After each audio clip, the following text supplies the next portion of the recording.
네, 안녕하세요. 내일 모레 인도네시아의 위도도, 조코 위도도. 위도도가 뜻이 healthy라는 뜻입니다. 건강하게. 어렸을 때 굉장히 약골이었대요. 그래서 부모님이 이름을 그렇게 바꿔줬다고 합니다. 자수성가한 사람이고요. 위도도 대통령이 황급하게 방한을 하죠. 내일 모레 27일 날. 아마 KF-21 첫 비행 성공과 관련이 있다고 생각이 됩니다. 그런데 유튜브에서 보면 인도네시아 너무 얄밉다. 돈도 안 내고 자꾸 기술만 달라 그러고 약속도 안 지키고 차제에 잘라버려라. 그러면서 아주 그 반인 감정이 부글부글 합니다. 뭐 유튜브야 그러다고 하더라도 이 메이저 언론에서 이게 어떤 사정인지 좀 깊이 있게 다뤘으면 좋겠는데 우리나라 언론이 아직 그 수준에 도달하지 못한 탓인지 메이저 언론도 좀 깊이 있게 다루지 못하고 있습니다. 그래서 이거 잘 다뤄야 된다. 굉장히 잘 다뤄야 된다. 그래서 그래야 우리가 동남아시아를 잘 리드하는 그런 아주 엄청난 국제 정치학을 펼칠 수 있다. 국제 정치학의 예술을 펼칠 수 있다. 그래야 우리가 미국으로부터도 대접받고 제대로 된 동맹의 역할을 하는 거다. 그런 이야기를 드리고자 합니다. 자, 이게 긴급 방안이죠. 7월 27일 내일 모레입니다. KF-21 첫 비행 성공을 하고 지금 한국과 인도네시아 간에 이 KF-21을 둘러싸고 얽혀있는 복잡한 사정을 풀기 위해 방한하는 듯 합니다. 이를 두고 천박하고 위험한 담론가들 또 일부 유튜버들은 돈 안 내고 치사한 짓 하더니 비행기 뜨니까 헐레벌떡 오네. 이번에 포르장머리를 가르쳐 돈 다 받든지 쫓아내든지 뭐 이런 식의 이야기를 합니다. 메이저 언론도 뭐 이렇게까지는 얘기 안 하더라도 뭐 돈 한 푼도 내지 않았다. 동아일보가 한 푼도 내지 않았다. 뭐 조중동이 다 그런 식의 뭐라 그럴까 좀 감정적인 그걸 뽑아요. 감정적인 거 뽑을 수 있는데 인도네시아 내부 사정이 어떤지는 전혀 관심이 없어요. 인구가 1억 5천만이 넘을걸요. 그리고 동남아시아의 맹주인데 그러면 여기가 무슨 내부 사정이 있을 거 아니냐 이렇게 좀 생각해 봐야 되는 거 아닙니까? 카이가 한국항공우주산업이 지난 7월 19일 날 비행기 초도 비행 떴을 때 그 비행기에 보면 옆구리에 왼쪽 옆구리에 인도네시아 국기가 새겨져 있죠. 붙어 있죠. 저 이유가 있습니다. 잘 하는 일입니다. 물론 카이는 이왕 50대 사기로 했으니까 끌고 가겠다 그런 뜻일 거예요. 무슨 국제정치학적인 입장보다도. 그런데 여기에 아주 심각한 국제정치학이 이렇게 포함이 됩니다. 그리고 그것은 인도네시아 내부 사정에 대한 상당한 수준의 이해가 필요로 합니다. 그걸 차분히 말씀드리겠습니다. 도리도 모르는 치사한 인도네시아다. 잘라버려라. 뭐 이런 얘기들을 막 한단 말이에요. 그 사정을 보면 이거죠. 사실 우리가 화가 날만도 해요. KF-21 개발 파트너가 된 게 2016년입니다. 그때 사업단이 출범을 하죠. 박근혜 정부 때. 그때 KF-21이 그때 시작된 거예요. 그때 뭐 8조 원 넘는 그 금액 중에 인도네시아가 20%를 부담하기로 했습니다. 그래서 1조 6천억 원. 그 합의가 됐죠. 그 중에서 2,272억 원을 납입을 했어요. 그리고 나머지는 장기 체납입니다. 한 1조 4천억 정도가 장기 체납이 됐었어요. 그래서 작년 2021년 11월에 다시 합의를 했습니다. 1조 6천억 원 전체 분담금의 30%인 4,800억 원은 파묘로 받고 나머지는 현금 한 8천억 원 남는데 그것은 현금으로 받는다. 그런데 그렇게 합의를 해놓고 작년 11월 이후 지금 8개월째 되는데 아무 납입이 없어요. 돈이 없나 보다 그러고 있는데 이 와중에 라팔, 프랑스제 라팔, 저 굉장히 비싸요. 뭐 이것저것 프로그램이라고 부르죠. 여러 가지 기능 싣고 이러면은 한 300~400억 그냥 훌쩍 넘어갑니다. 프랑스제 라팔하고 미국의 F-16 도입을 하겠다고 또 덜컥 계약을 했네요. 그러니까 저 돈 없는 것도 아닌데 저희는 약이 오르죠. 우리 한국 국민의 입장에서는. 그래서 일반인은 감정화될 소지가 있어요. 그러나 담론가와 유튜버는 진실과 내막을 알려야 되고요. 또 메이저 언론은 더더욱 그렇고요. 왜 그러냐면 감정화되어서 인리를 내치면 인도네시아를 구박하면 중국만 좋습니다. 그 사정을 말씀드리겠습니다. 인도네시아가 이게 굉장히 어떤 면에서는 뭐라 그럴까요? 좀 폭력적인 나라예요. 살벌합니다. 피비린내가 나요. 그 역사를 보면. 다짜고짜 말씀드리면 이번 건은 어떻게 돼서 일어나냐. 프라보오 스비안토, 이 사진의 인물이 국방장관입니다. 이 프라보오 스비안토가 대통령한테 견제구 날리면서 차기 대통령 해먹으려고 한국을 쥐어 패고 있는 겁니다. 그러니까 정치적 균열이 지금 현직 대통령 위도도하고 차기 대통령을 노리는 이 프라보오 스비안토 사이에서 균열이 난 겁니다.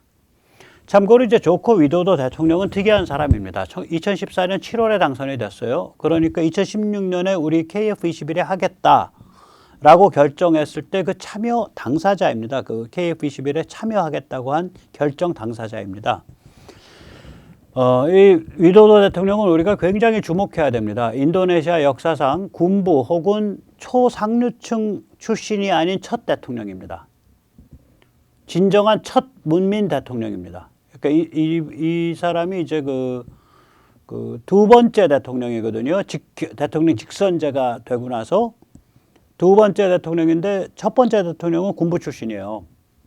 그러니까 제대로 된 문민 첫 대통령이에요. 그리고 고졸 자수성가 사업가고요. 수라카르타 시장을 했고요. 저기가 자기 고향입니다.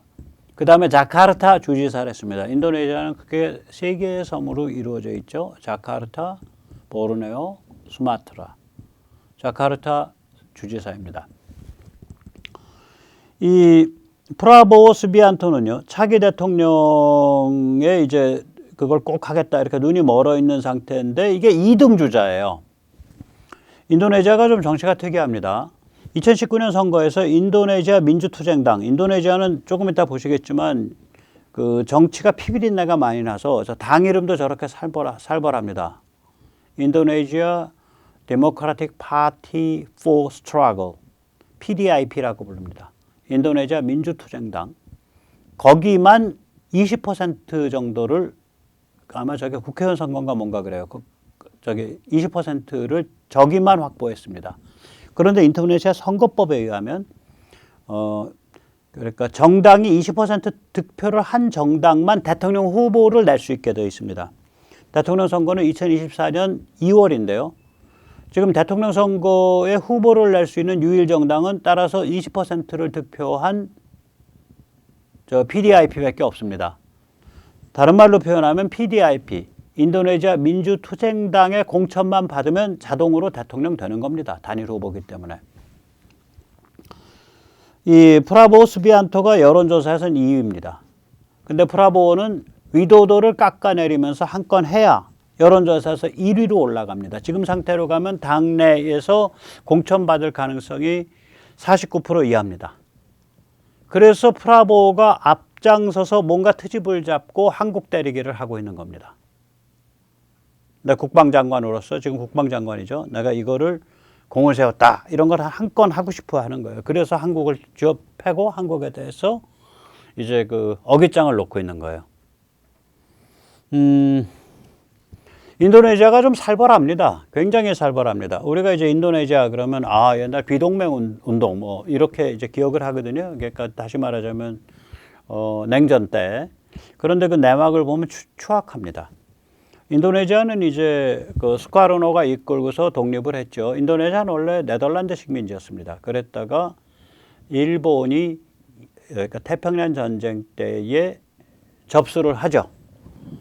그러면은 네덜란드에 대해서 독립운동을 해오던 사람들이 친일파로 변신을 합니다. 일본과 손을 잡고 독립하겠다예요. 아마 일본이 그런 걸 약속을 했었나 봐요. 그래서 수카르노는 네덜란드 식민지 시절 독립운동으로 10년을 복역한 아주 그러니까 뭐라 그럴까 진짜 골수 독립운동가입니다. 그런데 일제 침략 때는 일제와 협력을 해서 우리로 치면은 친일 행동을 했고요. 그 다음에 전후에 네덜란드에 대한 독립운동을 일으켜서 이제 독립을 했죠. 인도네시아는 너무 크고 복잡합니다. 인구도 많고 뭐 이제 그 말하자면 그 민족도 다민족이고 굉장히 복잡합니다. 그래서 장기 철권 독재를 했습니다. 22년 동안. 문제가 되는 부분은 이제 그 당시에 비동맹을 표방을 했고요. 따라서 소련하고 관계가 굉장히 깊었습니다. 친소 노선을 했습니다. 그래가지고 결국 1965년 수하르토 장군이 이끄는 군부에 의해 사실상 실각합니다. 실각 상태에서 2년 있다가 공식적으로 사임합니다. 그게 수카르노입니다. 수카르노가 한마디로 말하면 독립운동을 한 사람이고 초대 대통령인데 비동맹을 표방하면서 친소 노선을 걸었고 그 다음 1965년에 실질적으로 실각하고 공식적으로는 1967년에 실각하는데 군부에 의해서 실각되었다. 뭐 이렇게 정리가 돼요. 그래서 독립민족주의자지만 친일 친소 독재자입니다. 그리고 좌파들은 아마 그 부인이 아마 일본 여자일 거예요. 저기 수카르노가. 좌파들은 수카르노를 비동맹의 영웅으로 얘기하는데 실질은 굉장히 야심만만하게 아주 패권적 민족주의자입니다. 뉴기니아, 북보르네오. 아시다시피 보르네오 섬은 한 4분의 3 정도 남쪽으로는 인도네시아형이고요.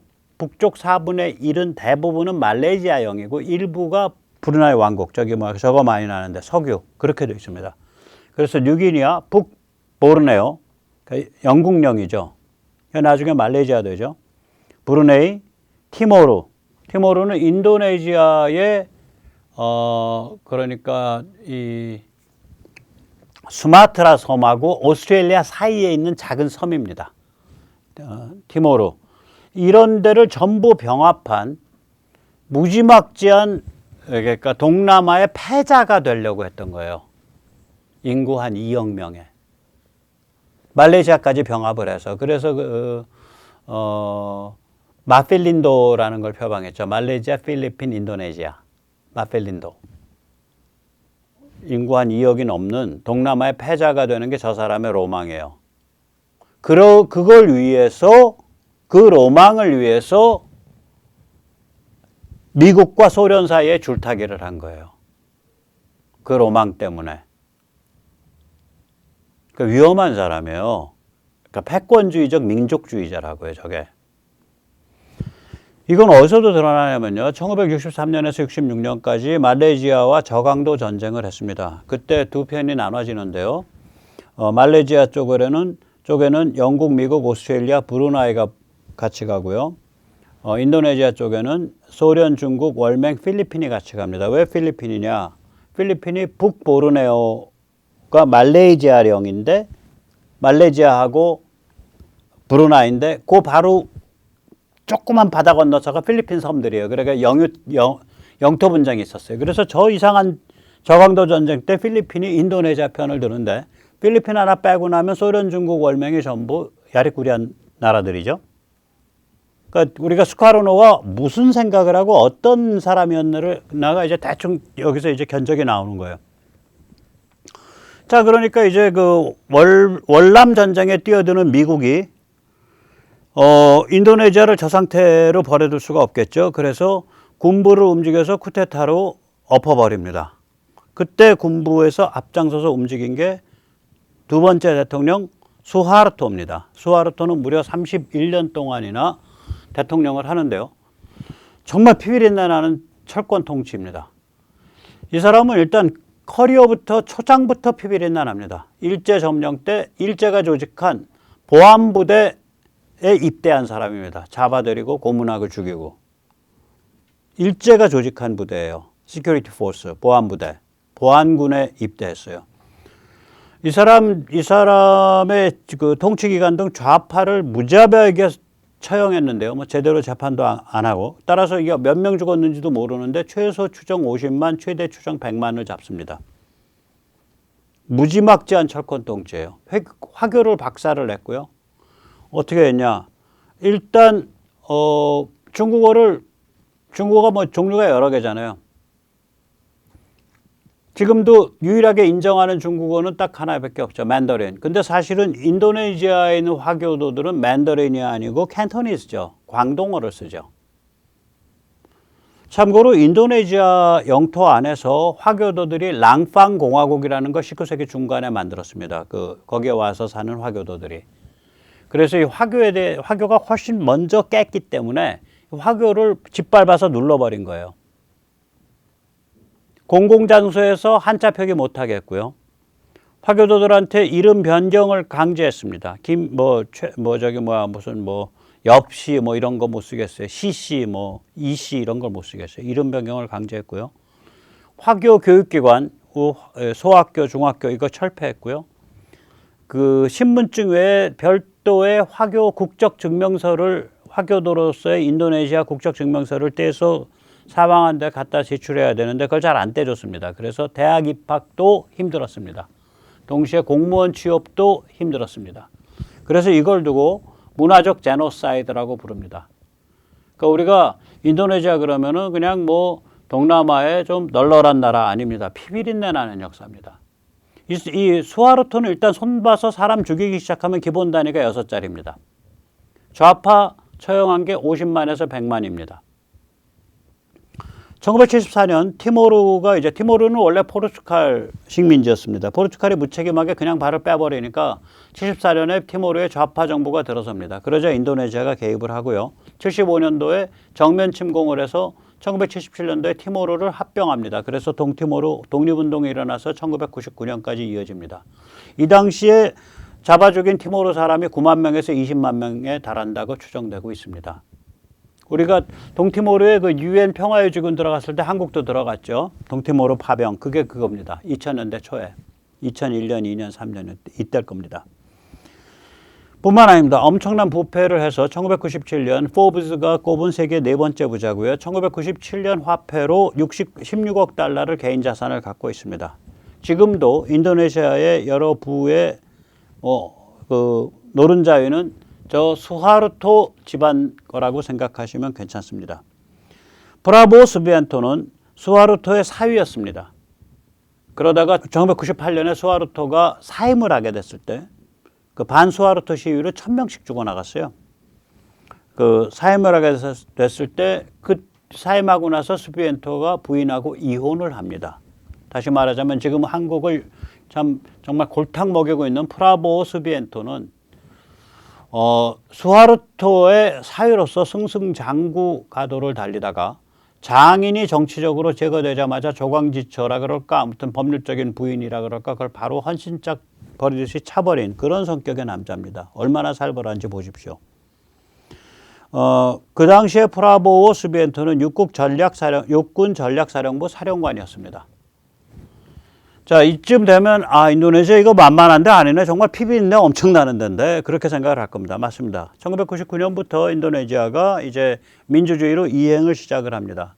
당연히 첫 한 5년 동안은 무지하게 헤맵니다. 3명의 초상류층 출신, 굉장히 상류 출신, 그 중에서는 집안에 돈도 많고 이슬람 성직자이기도 한 그런 사람도 있습니다. 대통령들이 3명이 5년 동안 대통령이 3명입니다. 그 중에 2은 임기를 못 채웠고 마지막 1명 여성 대통령만 임기를 채웠습니다. 이 3번째 대통령, 그러니까 이제 민주화가 진행 과정에서 3번째 대통령은 메가와티인데요. 메가와티는 초대 대통령 수카르노의 장녀입니다. 현 집권당 PDIP의 총재이기도 합니다. 그리고 2004년 인도네시아 역사상 최초의 직선제 대통령 선거에 출마해서 민주당의 유도요노에 패배합니다. 그럼 이제 유도요노는 어떤 인물이냐? 이 사람이 10년을 다스렸는데요. 대장 출신이고요. 2001년에 민주당을 창당했고요. 그 뒤에 이제 수하르토 쪽 인맥이랑 결합되어 있는 거죠. 현재 프라보오 수비엔토를 지지합니다. 이게 중요합니다. 그러니까 라인이 지금 그렇게 되어 있는 거예요. 브라보 수비안토가 민주당이 아니라 당연히 대통령 하려면은 PDIP 후보가 돼야 돼요. 그런데 PDIP 후보가 되려면은 민주당이 같이 합세해서 만약에 수비안토를 PDIP 후보로 만들면은 그야말로 초고대 아주 안정된 상태가 가는데 이 수비안토란 인물이 군부 출신인데다가 좀 황당한 인물이라 이거죠. 그러면 수비안토를 제껴버리고 군부가 만들어낸 그 정당인 민주당을 제껴버리고 PDIP 중심으로만 가는 수밖에 없어요. 지금 상태로 보면. 그래서 인도네시아 내부 정치투쟁, 정치위기가 장난이 아닙니다. 자, 그럼 우리가 돌이켜보면 이거는 뭐냐면 두 거대 계열 속에서 문민 세력이 성장하는 거냐 이렇게 볼 수도 있습니다. 그래서 2014년 위도도가 당선되는 겁니다. 한마디로 한쪽은 수카르노 메가와티 계열은 수카르노와 그 맏딸 메가와티 계열은 친일 친소 패권 민족주의 기득권 세력입니다. 왕년에 독립운동 했으면 한 거지. 그거 가지고 마르고 닳도록 우려먹고 있는 겁니다. 그리고 그 당시에 집권했을 때 굉장히 위험한 그러니까 줄타기를 했었어요. 그냥 비동맹이라는 원칙을 믿어서 비동맹을 한 게 아니라 나중에 1963년에서 1966년까지의 그 저강도 전쟁에서도 보듯이 말레이시아와의 영국, 미국과의 저강도 전쟁에서도 보듯이 인도네시아가 말하자면은 지금 말레이시아, 지금 브루나이도 침공했었어요. 그 다음에 지금 뉴기니아, 그 다음에 지금 티모르 여기를 다 통틀은 지금 인구로 따지면 2억이 훌쩍 넘는 동남아의 맹주가 되겠다라는 그 노선을 위해서 비동맹을 한 거예요. 그러니까 PDIP 내부에 저거 들어있어요. 저기 특히 PDIP의 그 메가와티 같은 초상류층 출신 지도자들 안에 PDIP 정당이 만든 대통령이 위도도인데 위도도는 다르다 말이죠. 위도도는 굉장히 합리적인 인간이에요. 그 범털 집안 출신도 아니고. 자, 그럼 PDIP 말고 그럼 또 다른 건 뭐냐? 민주당의 뒤는 뭐냐? 군부예요. 이건 수하르토, 유도요노, 프라보워. 그러면 군부가 그전엔 CIA 말 듣고 친서방의 대명사인데 군부가 반드시 그렇게 간다는 보장도 없어요, 이제 앞으로는. 그래서 어느 PDIP건 군부 쪽이건 간에 어느 한쪽이 이제 중국으로 튀기 시작하면 물론 중국과 지금 반중이지만 혹은 다른 엉뚱한 짓을 벌이다가 그 결과적으로 중국으로 튀면 이제 말레이 해협 작살나는 거예요. 그래서 우리가 KF21 그 밀린 돈 그거 내세워가지고 그냥 인도네시아 전체 하나로 보고서 함부로 움직였서는 이건 굉장히 큰 사건이 일어나는 거예요. 절대로 그런 식으로 움직이면 안 됩니다. 굉장히 슬기롭게 움직여야 돼요. 자, 그 슬기롭게 움직일 길도 있어요. KF21도 엄청 수출하고 동남아시아도 튜닝하고. 그래서 이게 이런 첨단 무기를 가지면 여러 수단이 생기는 거예요. 이거 윤석열 대통령이 이렇게 움직여주기 바랍니다. 이게 뭐냐면 아까도 말씀드렸듯이 위도도 같은 온건 합리주의 문민 세력을 우리가 잘 성장시키는데 성장하는데 도움을 줘야 돼요. 그러니까 이번에 왔을 때 당신 말이야 밀린 돈 다 내놓든지 아니면 방 빼 이렇게 하면 안 되는 거예요. 손 탁 잡고 위도도 동지 나도 우리나라에서 정말 힘들어 죽겠고 저게 말도 안 되는 저 경찰인지 나발인지 권총찬 놈들까지 나와가지고 집단 행동한다 그러고 이거 나도 힘들어 죽겠는데 위동지는 얼마나 힘듭니까? 저도 이제 이거 계속 돈을 안 받으면 저도 정치적인 부담이 있으니까 조금씩이라도 조금씩 하시면서 또 안에 그 복잡한 인도네시아도 사정이 순탄치 못하다는데 잘 관리하십시오. 뭐 이런 식의 그림이 연출돼야 되는데 물론 이런 말은 보도는 안 되지만 굉장히 정다운 그림이 연출돼야 되고 너무 빚쟁이 닦아세우듯이 닦아세운 그림이 연출되면 안 됩니다. 그러면 우리가 KF21 같은 좋은 무기를 만든 보람이 없어요. 막가는 말로요. 이게 어떤 사람이냐 위도도를 다음번 대통령도 위도도 칼라가 지금 1등이에요. 여론조사. 다음번도 지금 자카르타 주지사 할 거예요. 위도도 같은 칼라가 여론조사는 1등이거든요. 수비안토가 2등이고 여론조사하면. 이 두 거대 계열을 순치시킬 수 있는 최상의 세력이에요. 위도도 같은 사람들이. 그러니까 즉 수카르노 메가와티의 패권적 민족주의 기득권. 그 다음에 수하르토, 유도요노, 수비안토로 이어지는 군부. 이 자들은 어디를 튈지 모르는 자들이에요, 이게.